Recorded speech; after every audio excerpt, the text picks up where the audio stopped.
Hello. Today we will be finishing up Chapter 13 on social psychology, and the next time we will move on to Chapter 14, which is on personality. So let's go ahead and finish up social psych. So starting off with prejudice, you just want to know that prejudice is a negative attitude towards a group. It doesn't have to be negative, but most of the time it is. And then the three components of prejudice: negative emotions. So even though the definition says it doesn't have to be negative, it does say that it has to include negative emotions, so basically always negative.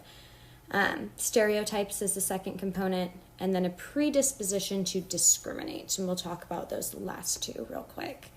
A stereotype is a generalized belief about a group of people, whether or not it's accurate. So even if something is true, it is still a stereotype. So it doesn't depend on it being false necessarily, but oftentimes stereotypes are overgeneralized. And then discrimination is negative behavior towards a group and its members. So when we're talking about prejudice versus discrimination, prejudice is a negative attitude, but discrimination is negative behavior. So I can be prejudicial towards someone, I can have negative feelings about them, but unless I physically say or do something to harm them, that's not discrimination. Discrimination has got to be a behavior, but prejudice is just an attitude.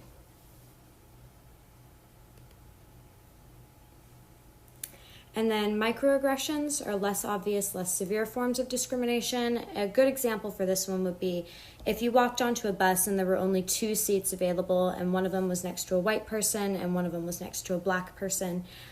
We've done experiments like this where we have a full bus and we watch someone get on and see where they choose to sit, right? And so people who consistently would choose to sit next to the white person and not the black person, that would be a form of a microaggression.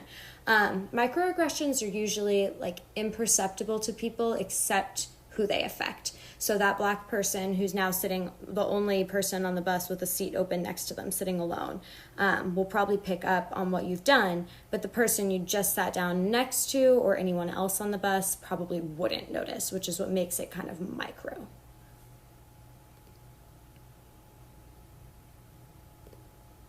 Okay, and then implicit prejudice. So this is implicit, essentially just means unconscious. So prejudice that we maybe don't say out loud that we have, but that somewhere in our subconscious mind, it's still kind of lingering and it affects our behavior. So how do we study implicit prejudice? One way, the most popular way probably, is the implicit association test. And so I pulled up a little IAT online for you to look at. So an implicit association test tells you to sort 2 objects. And so as you can see here over on the left side, we're supposed to put any negative words, any bad words, and any people who are black in the same category, in the left category. And in the right category, we're supposed to put any positive words, good words, or any white people's faces. And then once you complete this round of association, then we switch good and bad. So you're supposed to associate good things or good words with black people and bad things or bad words with white people. And essentially what they're looking for is the time delay between your responses. Is it difficult for you to associate good things with black people, and was it really easy for you to associate bad things with black people, or vice versa for whites, right? So that's kind of how an IAT works. Next is considering unconscious patronization, so kind of like microaggressions. For example, a grader was told the essays they were grading were written by either a white or a black student, and the grader changed the harshness of their grading based on this knowledge. So when we gave different graders the same essays, but we told one grader that they were written by white people and the other grader they were written by black people, across the board, people who thought they were rating black students would rate them lower than white students. But, compared to other people, when they thought it was a white student, the exact same essay, they graded it much higher, right? Okay, and then monitoring reflexive bodily responses. So hooking people up to something like a polygraph that measures their physical arousal. And we look at things like facial muscle responses and activation of the amygdala. The most interesting thing to me is a study on microexpressions in prejudice. And so remember we talked about microexpressions being those little facial muscle twitches that happen when you feel an emotion.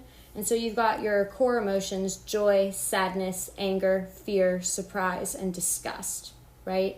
And try to think about what kind of facial expression you might have if you feel prejudicial towards someone. If you're prejudiced towards a Black person and their face shows up on the screen in front of you, what emotion are you going to feel? Joy, sadness, anger, fear, surprise, or disgust? A lot of people think it could be fear, could be anger, could be surprise, but I want you to write this down. Disgust reactions are linked to prejudice. Disgust reactions are most closely linked to prejudice. So it's actually a reaction of disgust that people have that often motivates prejudice and discrimination. So I think that's interesting.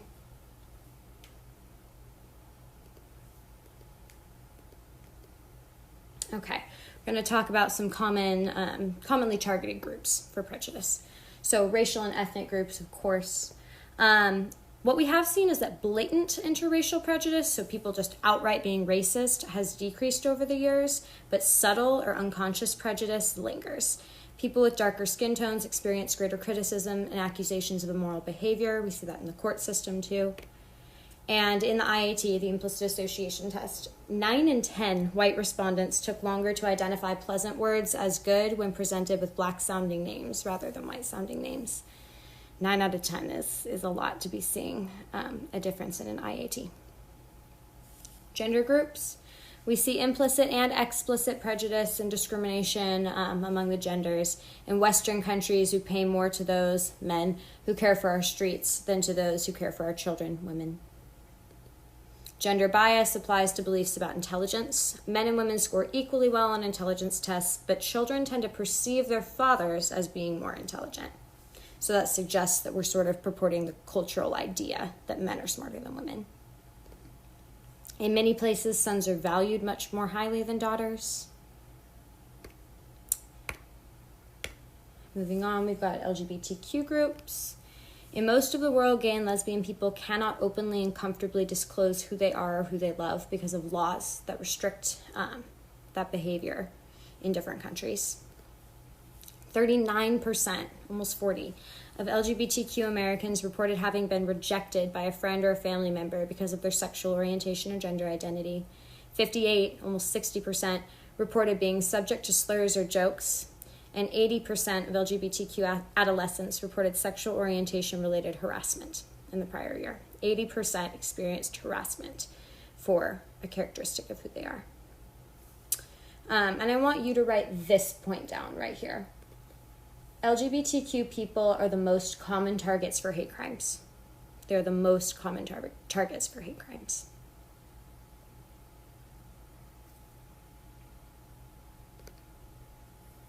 Lastly, belief systems or religious groups. Particularly, we saw a huge spike in belief systems prejudice after the 9/11 attacks and the Iraq and Afghanistan wars. 4 in 10 Americans acknowledged some feelings of prejudice against Muslims. So 4 in 10 were openly willing to admit that they were prejudiced, which can only lead you to wonder how many of them are prejudiced but just wouldn't admit it. About half of non-Muslims in Western Europe and US perceived Muslims as violent as well.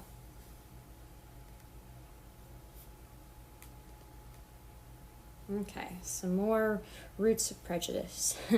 Social inequalities and divisions. So there's something called the just world phenomenon, and this is the idea that people believe the world is just and they get what they deserve and deserve what they get.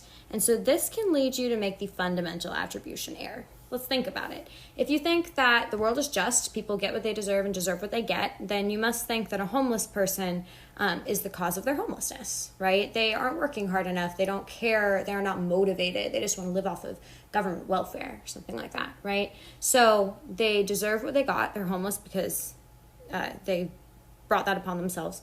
And so they deserve to be homeless. See how you're making the fundamental attribution here. You're overestimating the person's character, their disposition, and underestimating the situation, the experiences they might have gone through that ended with them becoming homeless, right? I mean, it could have been anything. It could have been crash of a stock market, a parent died, a parent was laid off, right? There could be any reason that a person is homeless, right? But you can make the fundamental attribution error if you're following the just world phenomenon and believing that just karma essentially evens everything out and people deserve what they get and get what they deserve. Okay, next to in-group, I want you to write us, and next to out-group, write them. This like us versus them idea has been purported for a long time, but it's just the difference between in-group and out-group biases, and we'll talk about in-group and out-group bias a little bit later. But in-group is anyone who you personally identify with, the us, and out-group is them over there, the people that are not a part of your group. So an in-group bias is this favoring of your own group. An out-group bias would be sort of the opposite of that, not favoring the other group.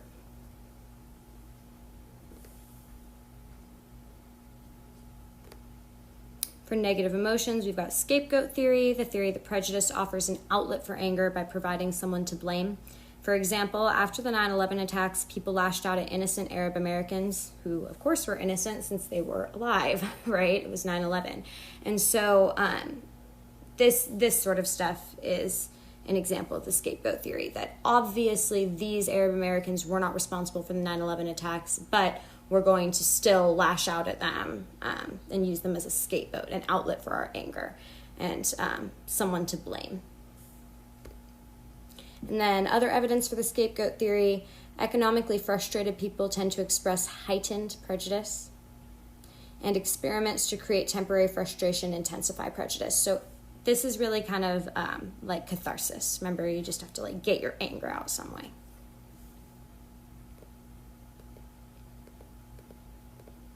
When it comes to cognitive shortcuts, we tend to form categories and classify things in life in order to simplify the world around us. And so it's very basic sort of for a human being to look around and think, how is this person or this thing similar to me and how is it different from me?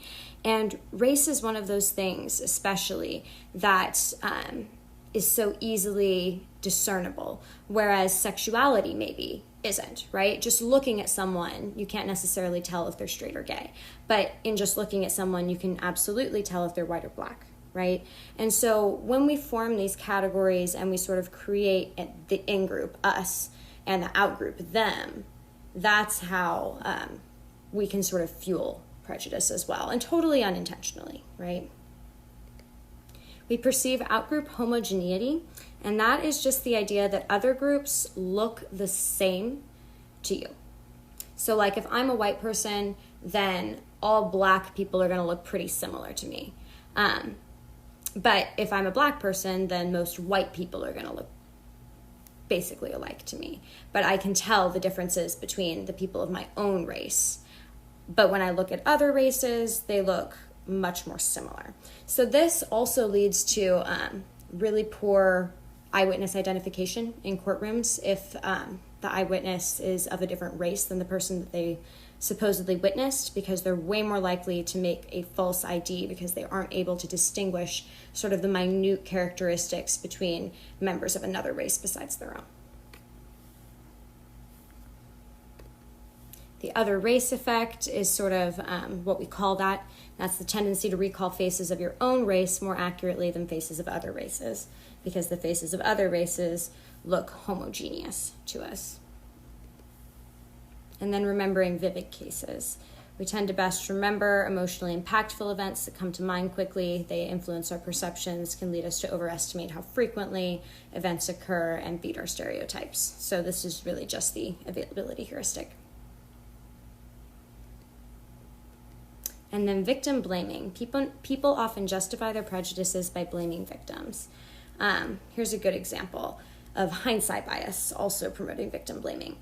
So a story was told of a woman who was raped, and people came to think that she acted in certain ways that helped cause the rape to occur. But when a different group of people was told the exact same story, but it didn't end with a rape, No one believed she was inviting the sexual activity. So they read this story, and the independent variable would have been which ending the group received, an ending where no rape occurred or an ending where there was a rape that occurred. And so you tell the exact same story of how the woman and man behaved at the start of the date to the point at the end. And then you ask questions like, did you think that the woman was being provocative, or da-da-da-da, right? So what we saw was that when there was no rape at the end of the story, people answered all those questions saying, no, the woman wasn't behaving inappropriately at all. But when it did end with a rape, then all of a sudden people were saying, actually, maybe she was sort of inviting that activity and leading the guy on.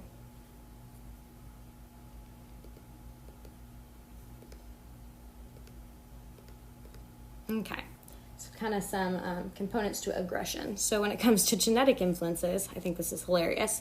The Y chromosome is linked to aggression. No way. Males are more aggressive than females. Characteristic difference. But yeah, so the Y chromosome is linked to aggression. But also, and this is probably more important, the monoamine oxidase gene. That breaks down serotonin and dopamine, and that affects aggression. When levels are low, aggression increases. Because if levels are low, we're not breaking down the serotonin and dopamine, so we're not getting those pleasurable calming effects. Instead, we're responding with aggression. Neural influences. Specific brain areas can inhibit or increase aggression when stimulated, specifically the amygdala. There you go. In fact, the activation of the amygdala increases aggression. Frontal lobes are also related to aggression. Violent criminals have decreased activity in their frontal lobes. So when frontal lobes are damaged, inactive, disconnected, or not fully mature, aggression is more likely. Remember that frontal lobes are responsible mostly for self-control, right? As far as also like judgment and planning, decision-making, stuff like that. But in this context, self-control is a really important one. People who have low self-control are going to be more aggressive, right? They can't push back those aggressive urges and hold them in. And then biochemical influences. Again, testosterone is linked with aggression. So I know that testosterone is in both males and females, like we talked about before. But males have more testosterone than females, right? So this is also kind of another men are more aggressive point. Alcohol also unleashes aggressive responses and affects aggression biologically and psychologically, right? And again, that's also related to that frontal lobe deactivation.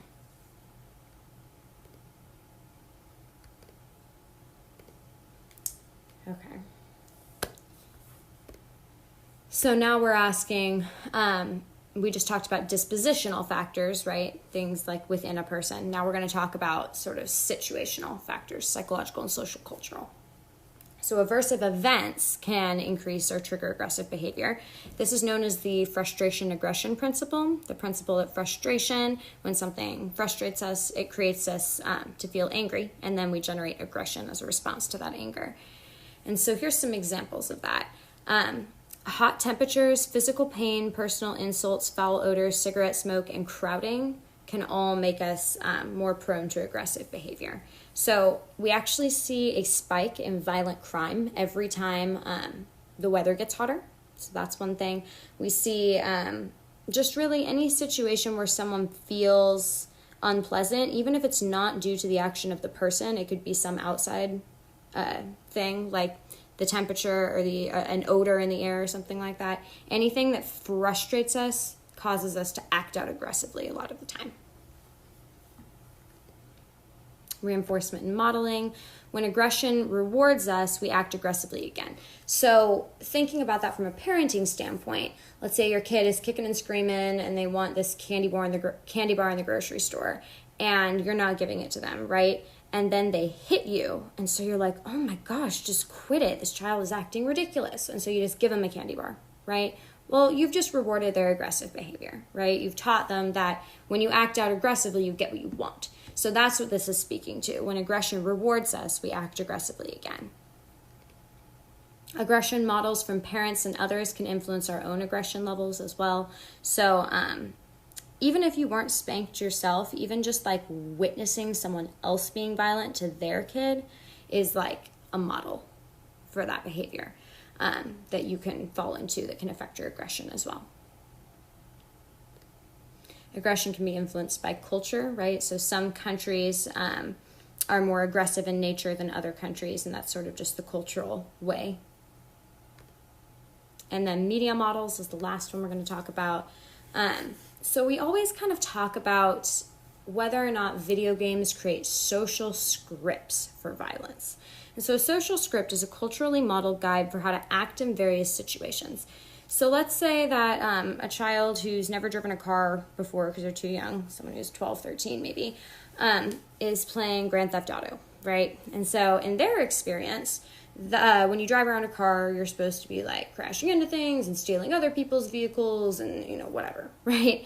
That's a social script. It's this kind of guide for how to act in various situations, in the situation of, let's say, driving, right?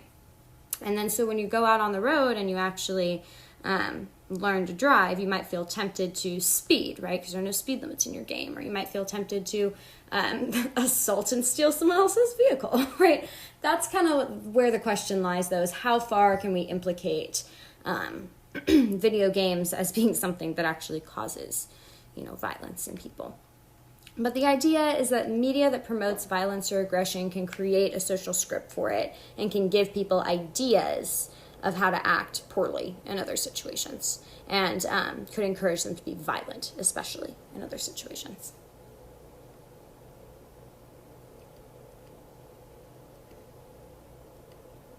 And here's kind of some more summary on that point about video games. Video games can prime aggressive thoughts, decrease empathy, and increase aggression. People randomly assigned to play a violent video game became more hostile at a follow-up task. Studies of adolescents show that those who play the most violent video games become more aggressive and see the world as more hostile. However, there are better predictors of aggression than playing violent video games, and some of those are depression, family violence, and peer influence. Historical trends also actually indicate that the world is becoming less violent over time, although I would suggest that has something to do with sort of laws and cultural norms that develop over time. Okay, second half, pro-social relationships. So why is it that we befriend or fall in love with some people, not others? First factor is proximity. That's just your actual closeness and distance to someone. And that is your best predictor of friendship. So, makes sense, right? You're not really going to make friends with people that you can never see. And so we're most likely to make friends with people who live a close distance from us. And then the mere exposure effect is the phenomenon that when you are repeatedly exposed to the same stimuli over and over, you become more interested in it, or you like it more. So this is kind of one thing Dr. Lawrence would always say in class, is the best way to get someone to become interested in you romantically is to figure out where they hang out most frequently and just show up. But you got to make it so it's not like you're stalking them, right? But through the mere exposure effect, the idea that if this person just sees your face over and over, even if they aren't consciously thinking, that's the same person I saw before, that's not what it comes down to. It has to do with just how many times your unconscious and conscious mind have been exposed to seeing a person's face, right? And so if you can show up in the same locale where your crush hangs out and they just bump into you by chance all the time, that can lead to an increased attraction or liking. Modern matchmaking. We have online matchmaking now, which expands the pool of potential mates. Internet form relationships are on average slightly more likely to last and be satisfying. So maybe that's encouraging. Recent findings from speed dating events show that people who fear rejection often elicit rejection. So if you really feared rejection a lot, you sort of put off that energy and people rejected you in turn. So sort of fearing rejection, I think what it ultimately boils down to is an anxiety, right? And so if you have an anxious energy, or you're even doing small things with your body that show that you're anxious, it makes the other person start to feel sort of the same way. That's like mood contagion, right? If they feel anxious, they don't want to really see you again, right? Given more options, people make more superficial choices, so that's interesting. And men tend to wish for future contact with more of their speed dates. Women are more choosy.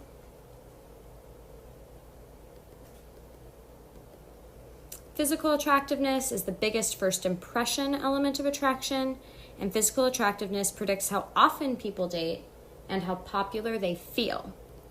But people's physical attractiveness is surprisingly unrelated to their self-esteem and happiness. We have not seen a correlation between physical attractiveness and self-esteem and happiness, which is, just so hard to comprehend, right? You'd think for sure there would be an association there. Strikingly attractive people, so like 10s, are sometimes suspicious that praise for their work can simply be a reaction to their looks, so they're a little bit cynical a lot of the time. For couples who were friends before they were lovers, looks matter less than shared values and interests do. And then symmetrical faces are the most attractive to people across the board. Lastly, we've got similarity. Friends and couples are far more likely than randomly paired people to have commonalities in their attitudes, beliefs, interest, age, religion, race, education, intelligence, smoking behavior, and economic status. So basically, people who are close are very similar. That's the main point.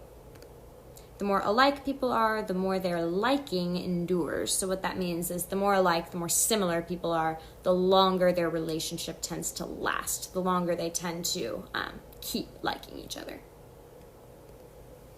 And then the reward theory of attraction says, we like those whose behavior is rewarding to us, including those who are able and willing to help us achieve our goals. So if someone comes in who is able to be rewarding to us in some way in our lives, that influences whether or not we are attracted to that person.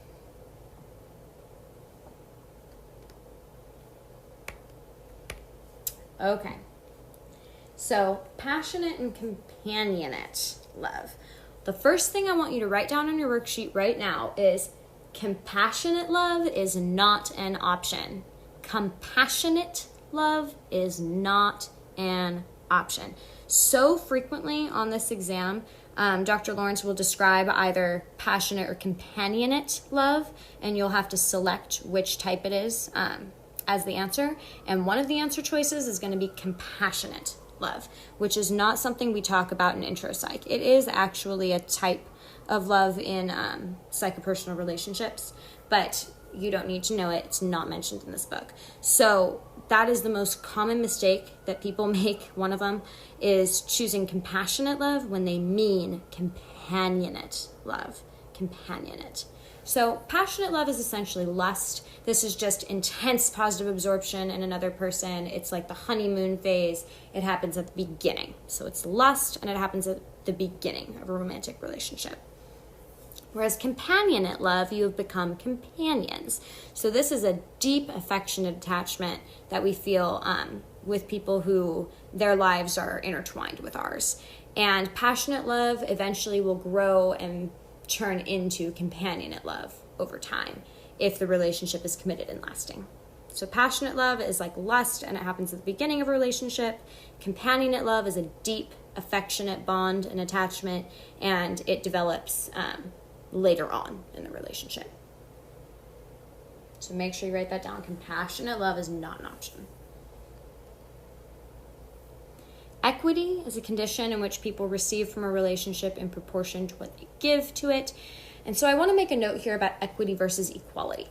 Equality would be, I do exactly half of every single chore in the house, and my husband does exactly half of every single chore in the house. I do half the laundry, half the dishes, I sweep half the house, right? And he does the other half. That would be equality.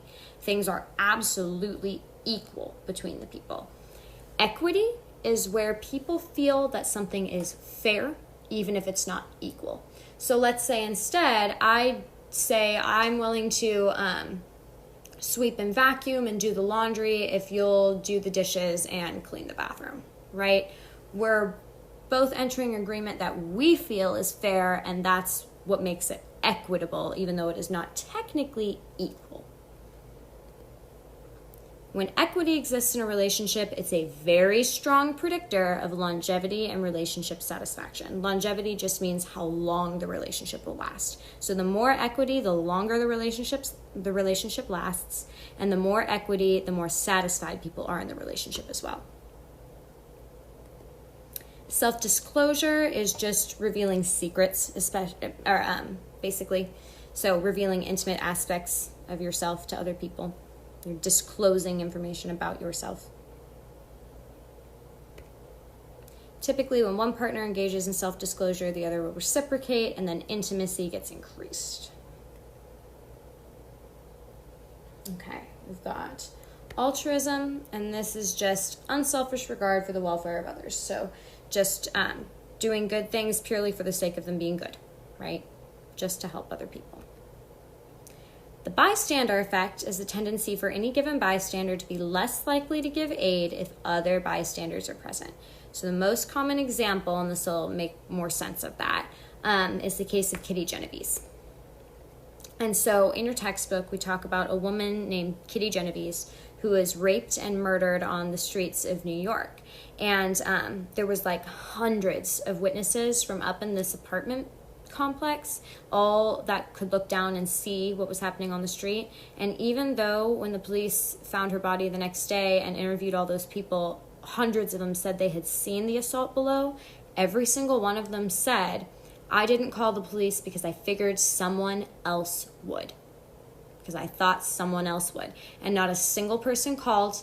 And so this woman was assaulted and murdered on the street and left for dead, even though there was over 100 witnesses. Because every single person thought, surely someone else will call. I don't need to. That's the bystander effect. That if other people are present, you're less likely to help. And that's because of the diffusion of responsibility. This is the idea that if other people are present, I'm not personally responsible for this. We all have the responsibility to do something, right? That responsibility is diffused among everybody here. And so if no one else is helping, I don't have to be the one to do it, right? And that's what contributes to the bystander effect. But what might increase someone's odds of helping? What might make it more likely for someone to help instead of less likely? If the person appears to need and deserve help, the person is in some ways similar to us. Remember that similarity breeds liking and increases empathy. The person is a woman. That's because we perceive women as weaker and in more need of help. We just observe someone else being helpful. That's observational learning. We're not in a hurry. If we are in a hurry, we definitely have the bystander effect and just assume someone else will help. I'm too busy, surely someone else will come along. If we are in a small town or a rural area, again, this is going to lower the bystander effect because less people are around to potentially help. So if you're in the opposite of this big city, now you're going to have more bystander effect. But small town or rural area, less bystander effect, therefore more likely for people to help. And then if we're feeling guilty, this is cognitive dissonance, right? If we feel guilty, we want to lower that guilt that we feel, so we feel like we have to do something good to make up for it. And then if we're focused on others and not preoccupied. Lastly, if we're in a good mood, that has to do with that feel good, do good phenomenon we talked about earlier in a previous session. Okay. Social exchange theory is just saying the social behavior we engage in with other people is all for the purpose of maximizing our benefits and minimizing our costs. So the things that our behaviors that we do in society or the way that we interact with other people has to do with us wanting to reap rewards and avoid punishments, right? Maximize benefits, minimize costs. And then the reciprocity norm is an expectation that people will help people who have helped them. So that you would reciprocate, right? Reciprocity, you would reciprocate kind behavior of others. If someone does something good for you, you will help them or do something good for them back rather than hurt them. And then the social responsibility norm is an expectation that people will help those who need their help. Especially people like young children, the old, the disabled, right? So people who appear to need and deserve help, there's sort of an expectation in place that we're going to help those people. right? So underneath social exchange theory, I want you to write motivated by own interest. Motivated by your own interest. Social exchange theory. Motivated by your own interest. And then for reciprocity and social responsibility norm, I want you to write motivated by social expectation or by pity. Motivated by social expectation or by pity.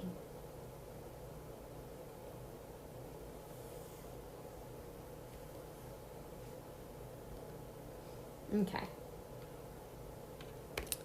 So then a social trap is a situation where the two parties, if they're pursuing their own self-interest instead of the good of the group, end up becoming caught in a mutually destructive situation. So here's an example to sort of tease that out. We harm our collective well-being by pursuing our personal interests. So if you neglect to care for the environment because you feel that you are not really contributing much to the collective problem, right? But if everyone pitched in, the world would be a much better place. So when everyone sort of has the same mentality, oh, I'm just one person, I'm not, going to create that large of an effect, right? This creates a social trap because you're not thinking about the collective, you're only thinking about yourself. And if everybody has that same mentality, thinking about only themselves, well, now it does matter what you personally are doing because it matters what everyone collectively is doing. So that's a social trap, is you're pursuing your own individual interests, but it actually harms your interests long term or harms your interest in the collective. Mirror image perceptions. So this is really just the idea that however your in-group looks at another out-group is the same way that out-group looks at you. So the best example I have for this is Republicans and Democrats. So Republicans are going to look at Democrats as being unintelligent and disruptive, for example, right? But how do Democrats look at Republicans? As unintelligent and disruptive, right? So this is really that idea of just, it's like looking in a mirror, and whatever you think about the person on the other side, they think the same thing about you. What did I do?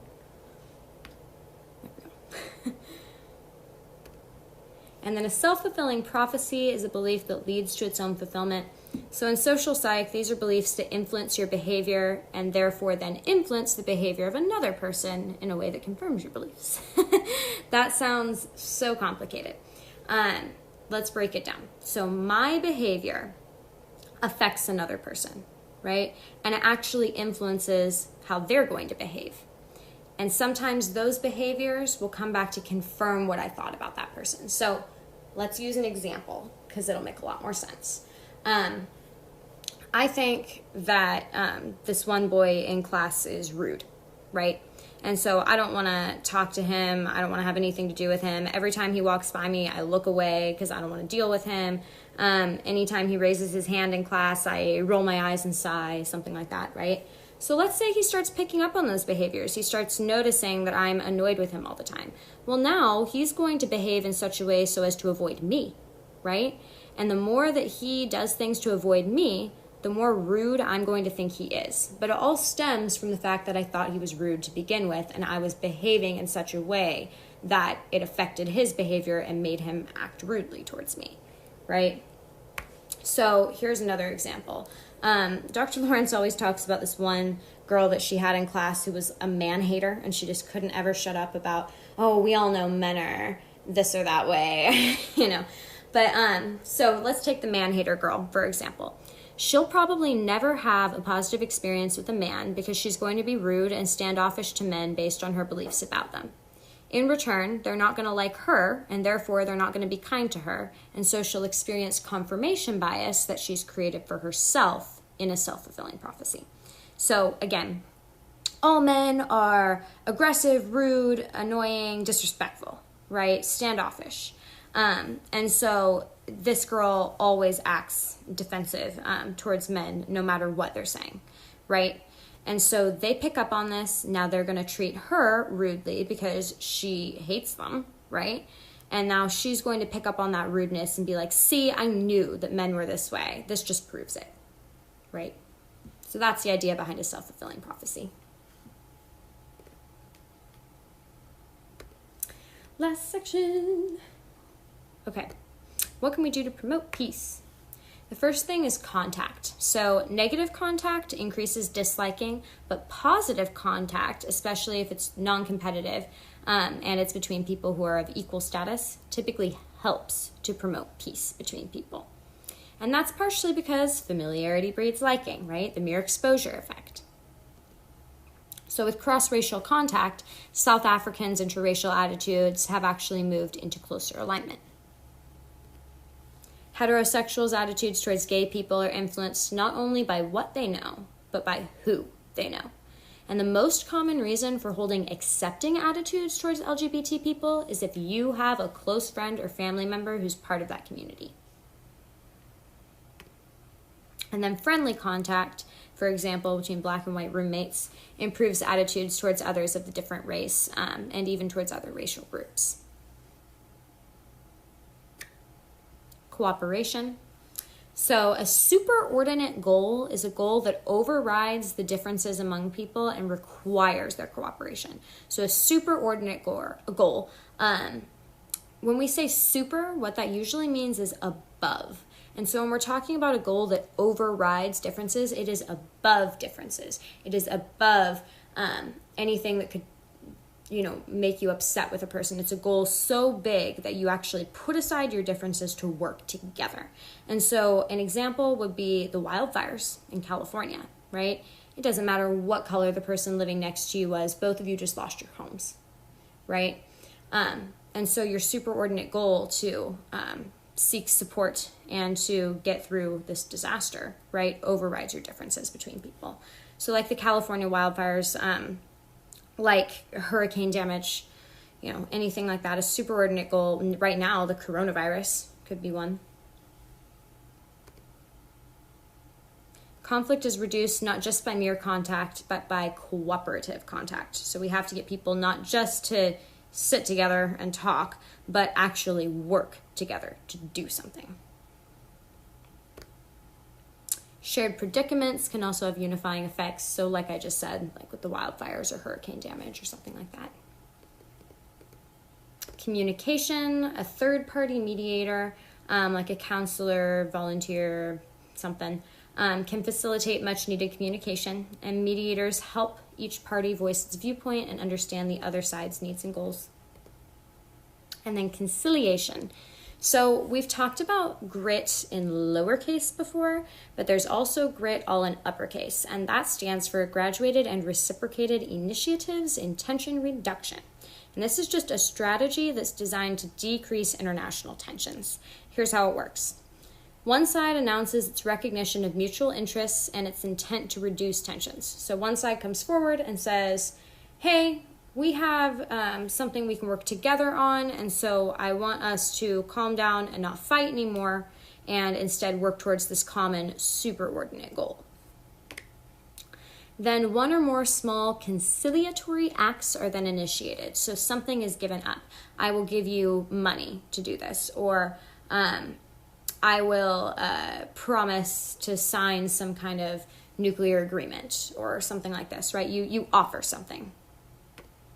And then this opens the door for reciprocity for the other side to offer something back. And that's really the idea behind conciliation. So that's the end. I know that was just kind of a lot of summary, so congrats to you for getting through it. But make sure to submit the worksheet under assignments and to take the quiz on Canvas. And other than that, have a great week.